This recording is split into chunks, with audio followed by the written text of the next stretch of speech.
It is, can you believe it, December 1st? I don't know where this year went. Actually, I don't know where the last 2 years went. But I can say that 2 weeks ago, it feels like it was just yesterday, Steve and I were in Vienna at the Drucker Forum, and we had an amazing workshop where we were able to talk through Reinventing Capitalism, meeting some really neat, awesome partners, and getting feedback in terms of what is the pulse on the street in terms of capitalism. Steve did a really great job in articulating past, present, and future. And so what we wanted to do now was to continue with these 4 webinars to really get you deep and detailed. So I was lucky enough to present with Steve, and I'm Miriam Schwarz. I'm from Bank of the West. I'm the SVP for the Enterprise Agility Center of Excellence, and my job is everything that's agile, everything that's agility. And so I'm also the chair of the SDLC, which is Steve's Learning Consortium, where we have people like Ake from Ericsson and others who are members, and we take the time to really exchange knowledge and grow what we believe is the future forward thought in terms of minds for agility. So I am so excited today. We have Steve, of course, and we have myself, and Luke will be here. Luke is our producer, and if you have any questions or any problems, please reach out to him, and he'll give us directions if we're running too low or too fast or whatever we need to know to be corrected. And we're also making sure that you recognize we're looking for continuous improvement. We do want feedback. Both Steve and I and Luke have thick skin, so how we can invent this approach to make it better for the next 3 sessions, please let us know. And so with that, I'm going to turn it over to Steve to just walk through some key things. First, let me say thanks to Miriam, who you would never guess that she's in the midst of a 3-way merger and acquisition and still has the time to reinvent capitalism. So thanks, Miriam, for sparing your precious time. And Luke, who's been hugely helpful to me in pulling this whole thing together. As Miriam said, presented in Vienna, and that was really quite a remarkable series of events. We held the workshop, which was got tremendously positive feedback, but also the conversation in the Drucker Forum actually veered into some of what we're talking about. There was a review of 100 years of Harvard Business Review, and if you read my Forbes note on it, 100 years of Harvard Business Review didn't get us very far. But when we looked at the peaks and the highlights and the landmarks, they were really nibbling at a much bigger set of problems. And you'll see in the interviews with people like Amy Edmondson and Ranjit Gulati, they are beginning to recognize, look, nibbling at pieces of this problem is not going to get us there. We have to actually take on the whole thing. So we thought, well, how can we take this forward? We thought these 4 webinars, starting with the big picture, what does it mean to reimagine capitalism, reimagine management from top to bottom, and just reinvent the whole thing. Second week, next Thursday, we'll be looking at the cases. Look at the journeys of the individual firms. All of the journeys are slightly different, and they're all shed light on it. But there are some underlying patterns, and understanding those patterns, understanding the common pitfalls, crucial. And then third session on the 15th, we'll look at the journey. How do you get from A to B? And what's involved in that? How long does it take? What do you need to do to make it happen? Even when you're facing seemingly overwhelming obstacles. And then December 22nd, the pitfalls and the risks. And then first week of January, we're going to have an official book launch. Some of you may have been able to download the PDF over the last 2 weeks. But we are doing this official launch in the first week of January, and there will be an amazing array of gifts for those who've purchased the real book. And looking ahead, next year, there'll be 2 follow-up volumes. One, looking into the management issues that we talked a lot about today, looking at those in more detail. And a third volume that I'm working with Hunter Hastings on, about spelling out the details of this idea that the last 50 years of capitalism have been very different from the previous 200 years. And a number of people read the book and said, well, you're mainly talking about America. That's true, in part because America has driven the capitalist revolution, but also because there's only so much you can fit into a 90-page book. And so Hunter, and mainly Hunter and I, with supporting him, spelling out the global picture and spelling out the 250-year picture and showing how this particular aberration came on the heels of 200 years of really tremendous success for capitalism globally. So that's the picture. We're in the middle of it, and we hope that you'll actively participate, suggest how we can improve it, make it better, make it richer, fuller. And during this presentation, and we invite you to jump in, put in the chat questions. Hey, Steve, you're not covering this, or what about that? And Luke will tell me to stop, and we'll answer the question. So let's make it as interactive as we can. So getting started, what is it? Common definition: it's an economic system.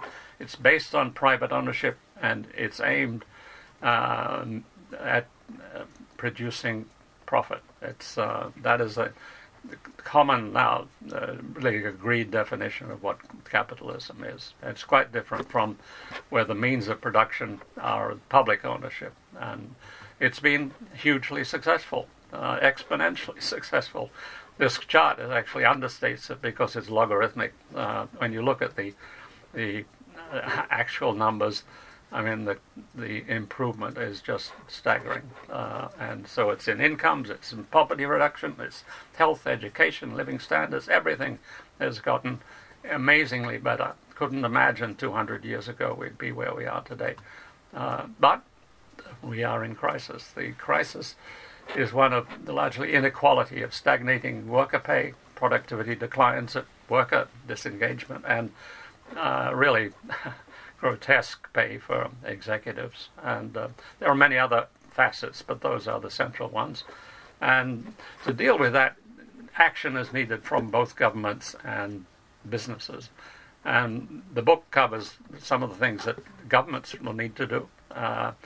And you can get the book and read that at this Amazon link. But we're not going to talk much about it today. We're going to focus on the main action, which is going to have to come from the firms, and understand the choices between three varieties of capitalism. One focused on benefits for shareholders, a second focused on benefits for everyone, the whole world, doing good in the world, and thirdly, customer capitalism. And that's what this workshop will focus on. And starting with the first of those, shareholder capitalism, that's the idea that the primary purpose of a firm is to make money for the firm and its shareholders. And the idea that a business is about making money, it's always been part of capitalism.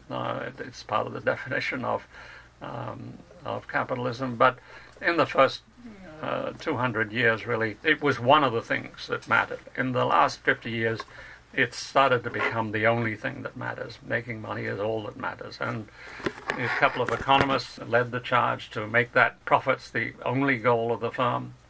Business Roundtable, 1997, made it official. That's what businesses should be doing.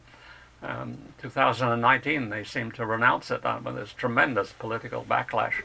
And they did announce they were announcing it, but most observers think there has been no change, even though people like Jack Welch have concluded this is the really dumbest idea in the whole wide world. The three basic principles. One, the goal is making money. Two, because you have to force people almost to pursue that goal, because workers don't pursue it naturally, you have to have individuals reporting to bosses, so that the bosses make the workers focus on making money, make that the goal of everything they do in the workplace. And to make that happen, you have these multi-layered hierarchies of authority where things go up the ladder and through multiple layers and then maybe come back down again as some command. And those three principles are driving most big corporations today. And so we're going to actually start with a question right in the chat box. Is that how your firm operates today? Is the whole firm operating like that? Or is it parts of the firm that are operating like that. Or maybe this is not how your firm operates. And then you'd say, not like us.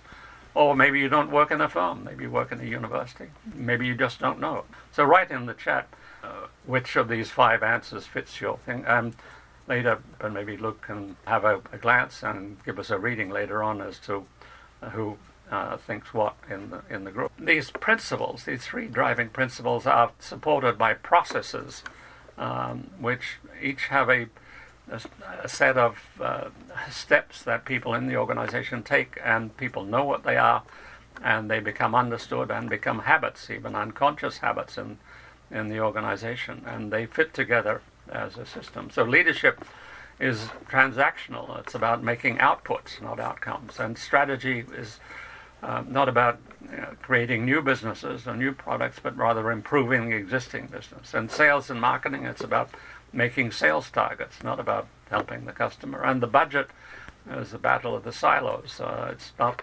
about supporting customers. And human resources are mainly about maintaining control, maintaining that everyone in the organization gets rewards for pursuing these goals and processes and gets punished if they don't follow them. That system is very well established in big organizations, and I encountered it personally in the World Bank.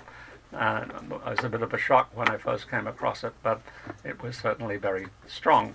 And what I hadn't realized, though, is that it fits together as an interlocking system, and that when I worked in the World Bank to try to improve different pieces of this puzzle, improve knowledge, improve innovation, but I experienced the fact that the other processes then would kick into action and say, well, why are you doing this? You shouldn't be spending money on that. This is not part of the HR system. And one was facing opposition at every step. And so it functions like an autoimmune system. It's not enough to fix one piece of this system. You have to fix the whole system. And by the 2000s, firms being run in this way were having real problems. They couldn't adapt fast enough to the rapid change that was happening. Customers were becoming more important. Staff were becoming demoralized. And in particular, digital technology posed major challenges. You can't run digital economy with that kind of a structure. And that's why this different kind of management emerged most forcibly in the first instance in Silicon Valley, but is now spreading throughout the whole economy. Those 4 factors drove firms to try to do something different.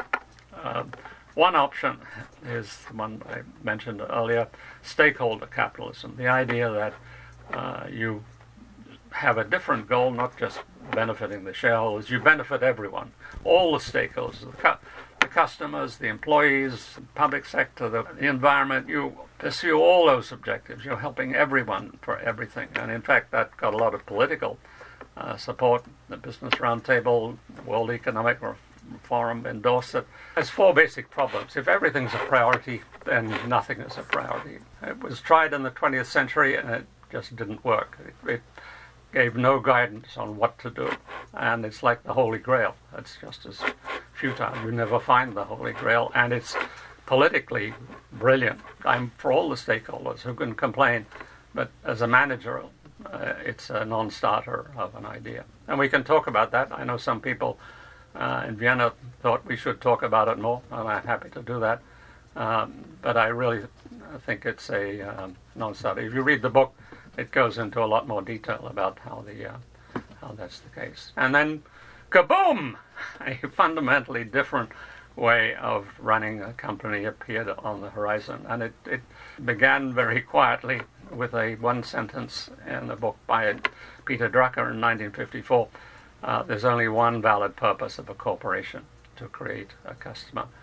And this idea is kind of the opposite of common sense. Many books are like codified common sense, simply telling you do what's obvious. This was not obvious.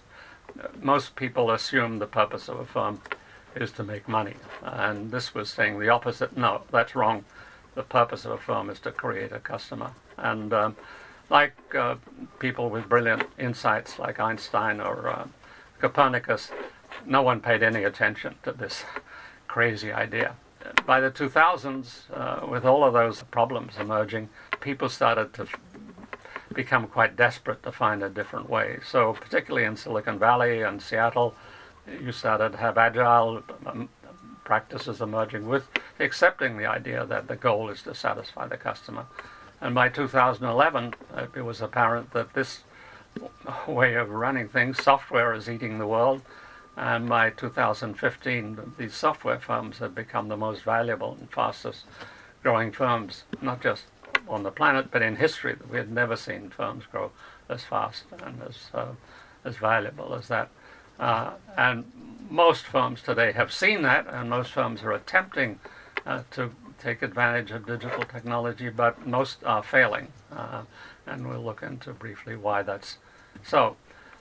What to call this is still a bit of a puzzle. I'm calling it customer capitalism, but others have different names. Some of them are on this slide. Higher Group talks about zero distance to the customer. Amazon talks about working backwards from the customer. Kurt Carlson talks about creating value for customers. Or Satya Nadella at Microsoft, empowering your customers. Or the experience economy. Joe Pine does. Looking at it from that angle, and Richard Stroud recognizes this is fundamentally different kind of management, and he is calling it management 2.0. The formula that I like happens to be loving your customer as yourself, which really encapsulates the heart and the passion of this kind of management, because the wording is less important than the mindset and the passion and the heart with which those actually deliver this. This can only be accomplished if you have that kind of drive, which goes way beyond simply thinking about a different framework or a different way of analyzing the situation. And the principles of this way of running a company are the exact opposite of shareholder capitalism. Instead of focusing on making money, the goal is to create value for customers with a strong business model. Instead of individuals reporting to bosses, now individuals are working in self-organizing teams, because the giving value to customers is something that employees support and can identify with. It's not something that has to be imposed on. They don't have to have someone looking over their shoulder to make sure they're doing it. And the network becomes the way of structure. Instead of a hierarchy of authority, you have a network of competence where leadership is happening throughout the firm and ideas can come from anywhere. It's a very, very different, fundamentally different way of running the corporation. And why has this happened? Why has digital technology accelerated the impact? Well, it just creates something that people love. Instead of big, heavy, slow, expensive things, it has tiny, light, fast, cheap, and multifunctional things. Now, in Vienna, somebody stood up and said the iPhone was the most evil thing in the world, and the iPhone should be abolished, and the internet should be banned, and we should go back to having human relations with each other. We could put that to the vote, and I think it's pretty clear which way it will come out. People want things on the right, not the left. And so we'll be looking next week in more detail at these set of firms that are reinventing our lives in cars, pharmaceuticals, food, pizza, appliances, books, music, agriculture, factories, heavy industry. Wherever you look, this new technology and the new way of managing are transforming our lives and making a ton of money. These firms add up to more than $10 trillion in market capitalization. This is not just a tiny facet of the economy. This is becoming a huge, huge part of the economy. And firms that can operate like this can move faster, can be more efficient, can have more resources, can attract more talent and generate more market capitalization. They have more value. They are very difficult to compete with. So this is one of the reasons why firms are seeing that they have to get into this mode if they are going to be around over the next 20 to 30 years. And it's not just the principles that are different. The processes in the firm are also fundamentally different from the processes of an industrial era firm. And strategy is not just about improving the existing firm, it's about creating better options. People management is about enabling staff and attracting staff, not just controlling staff.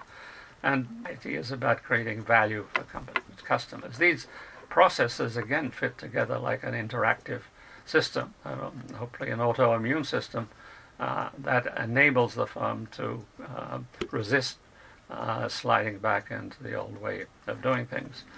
We know that this transition is not easy, and you see a lot of firms making the number one mistake is to think that it's just a matter of buying digital technology. And I wrote an article describing the efforts of JP Morgan this year to spend billions and billions of dollars and basically getting nothing for it because they have not embraced the different way of running the firm. They're trying to exploit digital technology with a top-down bureaucracy, and it just doesn't work. The other thing that doesn't work is proceeding on a piecemeal basis. This was really one of the things that came out of the sessions in Vienna and the Druckerfest.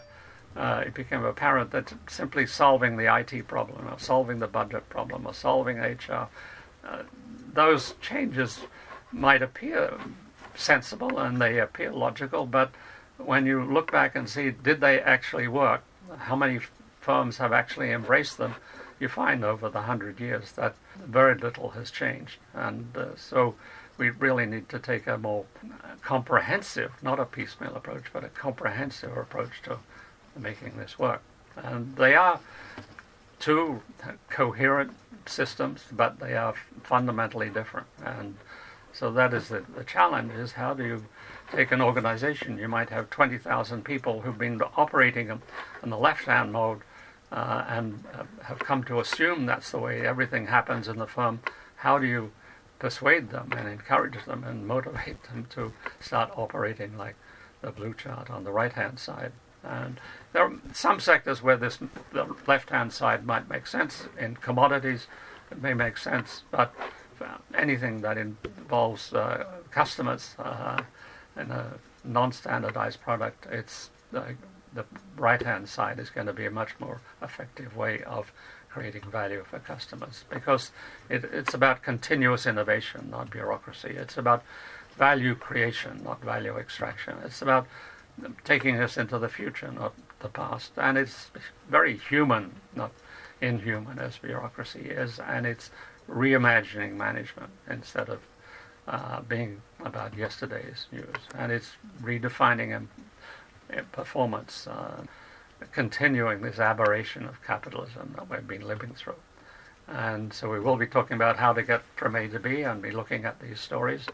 And one of them is the Microsoft story, which is about how a big old firm that people had written off in 2014 has become a major success. And when you look at the history in the period 2000 to 2014, it was a quintessential bureaucracy, top-down, focused on making money, confrontational culture. Behind the wall, change was happening. Satya Nadella was working in part of Microsoft. He was leading the cloud section of Microsoft. And by 2014, when he came CEO, there was already 3,000 or 4,000 people in Microsoft who were agilists, let's say, who were passionately in favor of running the firm that way. So when he took over, he wasn't starting from scratch. He did need to let go most of the leadership team in Microsoft, but he was able to take these people who'd been working in the shadows and make them part of the leadership, and so the firm was able to make extraordinary gains, more than $1 trillion in gains. So a firm that had been dead 2014 was suddenly one of the most valuable firms on the planet. And to help understand what is involved in this comprehensive change, we've developed this worksheet, which you have the bureaucratic industrial process principles and processes on the left, and the digital age principles and processes on the right, and ask people to look at what's going on in the firm and assess where they are. And so you could see in Microsoft in 2014, pretty much everything was on the left. By 2022, my take is that they still haven't got everything sorted out, but they are very much further along and move quite a lot to the right.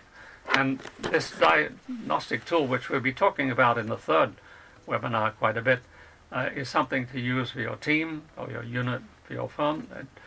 Use it for the past, or the present, or the future. And if you don't like the categories, change them. This is not a rigid set of categories, but it is suggesting these are the kinds of things you will need to do. But it may be in some sectors, there'll be other things that will be more important.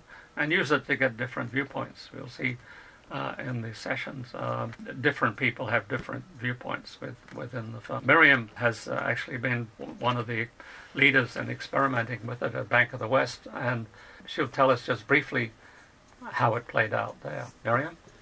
Oh, yeah. Thanks, Steve. So, as Steve mentioned, it's a very interesting time for us. We have literally 3 companies. We have Bank of the West, which is the main company that I'm working for, but our mother company is the MPP, and we've been sold to Bank of Montreal. So we're going through legal day 1 in the next 2 weeks, so it's been absolutely crazy. But what we've done is we've made sure from 2021, when we first were introduced to the tool from Steve, is to keep this current. And what we did when initially we went to the workshop with Steve, we broke the rules because that's just how our team is. We decided we wanted to look at it differently. So 11 of the senior leaders, including myself, we filled it out separately. And then we met and spent over 2 days, maybe 4 hours, negotiating to what we believe is an accurate representation of what we see our organization as. So that was step 1. Step 2, we thought, okay, let's have some giggles on this, and we asked our senior leader, Shannon Smith, to fill it out. We were extremely shocked on the right-hand side, the difference between Shannon and our team. And so the deduction we have, and we believe, is the fact that Shannon sees these uphill battles on the executive level, where we are foot soldiers in a sense, are seeing more action. So that translated to us to understand what the frozen middle is. And when I present on my webinar on our full journey, I'll kind of explain that. So it's really fascinating for us. We only had 50% of a touch point and actually agreement of where we are in the organization. So we use this tool to basically create a program, and I'll explain all that in 2 weeks.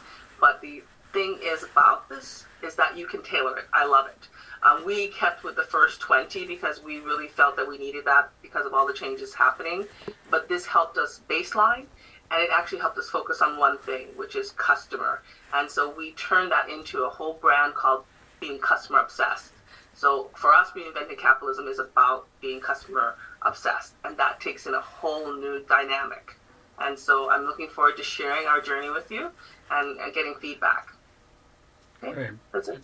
Thanks, Miriam. And the third webinar will, in fact, discuss it in depth. And we will now move to Q&A. Bob Hebler was keen to offer his thoughts on the book, on this whole approach, and he's been thinking about it quite a lot. So, Bob, would you like to share your thoughts? I'd be happy to. Thank you, Steve. And I really enjoyed working with you many years ago at the World Bank in knowledge management. And I think your work at storytelling and everything is very creative and enlightening.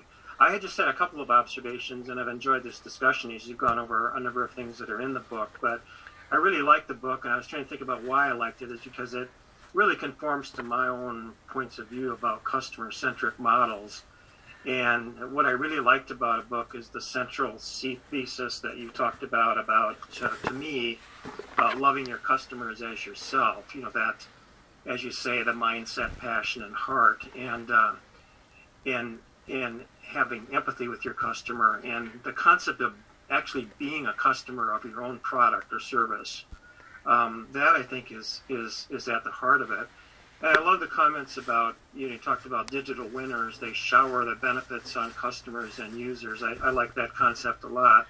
And I think the biggest insight I got from your book is that I think this kind of focus where you kind of flip the triangle of the top down to the resources down to the single customer is that I think that kind of focus creates a pull for these new technologies, because these new technologies are on the scene and they're making a huge difference. But I think this customer focus approach creates that pull for those technologies and focus you on thinking about the art of the possible. What could you do next for that customer? So I thought that was really a key insight that I got. And then the other big insight I had was the fact that everyone in the organization can contribute when you have an attitude that you can be your own customer and you can provide that kind of input and so forth. And I think that plays really well, particularly to the younger generation of workers that are so digitally savvy that they are already equipped of knowing a lot of the technology. And of course, the challenge that I see, and I relate it to you, is that how do you flip that organization from their focus on really, there is a requirement for resource management. You can't just let that go. You have to manage the resources of the organization, but it's rechanneling it towards the customer and how you make that flip work. So I see the big challenge. So I love the book. I think it's very well written. I think it's very well thought out, and I got a lot of insights. And I think we each get different insights based upon our body of work that we've all done over the years.